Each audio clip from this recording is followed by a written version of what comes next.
మసాలా పన్నీర్ కోసం హెరిటేజ్ పన్నీర్ తీసుకున్నాను అండి. ఇలా చిన్న చిన్నగా ముక్కలు కట్ చేసుకొని పెట్టుకున్నాను.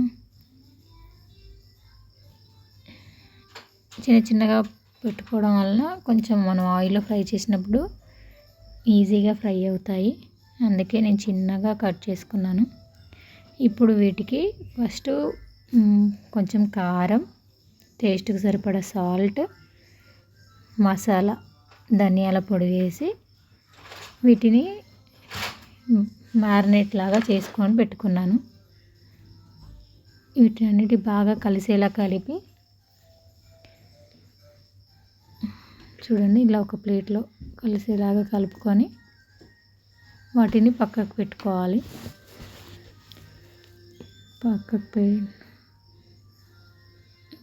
ఇప్పుడు ఒక ఆనియన్, ఒక టమాటా తీసుకొని కడిగి వాటిని కట్ చేసుకోవాలి.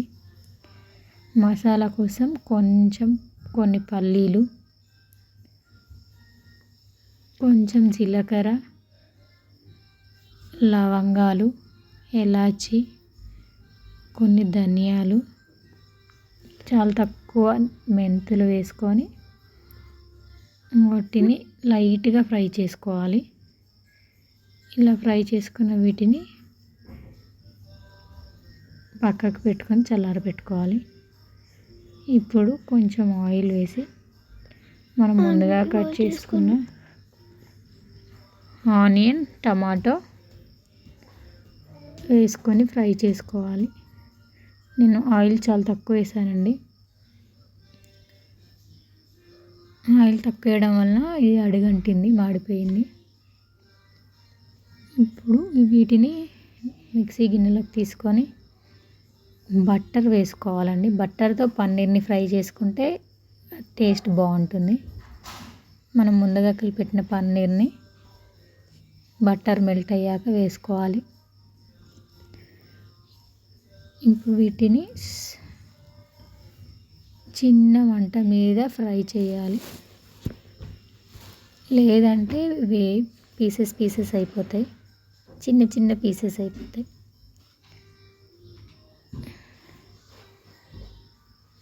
ముందుగా వేయించి పెట్టుకున్న టమాటా, ఆనియన్, మసాలాను అన్నీ ఒకే మిక్సీ గిన్నెలో వేసి మిక్సీ పట్టుకున్నాను.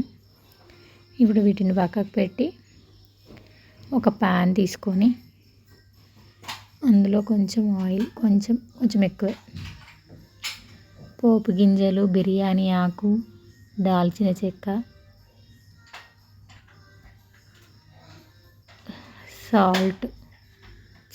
పసుపు వేసుకొని మనం ముందుగా మిక్సీ పట్టుకున్న మసాలాని, గ్రేవీ కోసం మసాలా వేసేయాలి. ఇందులో కొంచెం వాటర్ పోసి ఇప్పుడు మళ్ళీ టేస్ట్కి సరిపడా సాల్ట్, టేస్ట్కి సరిపడా కారం వేసి కాసేపు ఉడకనివ్వాలి. ఇప్పుడు మనం ముందుగా ఫ్రై చేసి పెట్టుకున్న పన్నీర్ పీసెస్ని వేసుకోవాలి. చిన్న మంట మీదనే చేసుకోవాలండి. ఇలా కొంచెం ఉడికాక గరం మసాలా, కరివేపాకు, పుదీనా, కొత్తిమీర వేసుకొని మళ్ళీ ఒక 5 నిమిషాలు ఉడికిన తర్వాత స్టవ్ ఆఫ్ చేసుకోవాలి.